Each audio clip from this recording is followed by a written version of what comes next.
Hola, em dic Mariona i vaig cursar el grau mig d'atenció a persones en situació de dependència al Centre Català Comercial del carrer Escòcia.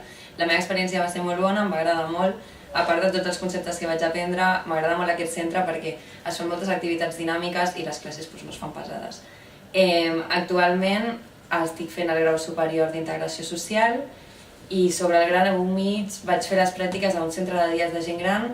La meva idea era una mica equivocada perquè no tenia moltes ganes de fer un gent gran, però al final em va agradar molt i em vaig emportar una molt bona experiencia. Hola, yo me llamo Paula, también he cursado en atención a personas en situación de dependencia en el mismo centro.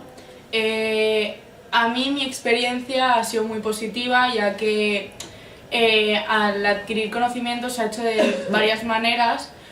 Aparte de teóricas, también se ha hecho práctico haciendo actividades y quieras o no, esos conceptos se adquieren de una manera diferente. Respecto a las prácticas de atención a personas en situación de dependencia, para mí fue una experiencia muy buena, ya que yo tuve la oportunidad de que mi centro era residencia y centro de día, entonces toqué como dos ámbitos y la verdad es que aprendes muchas cosas.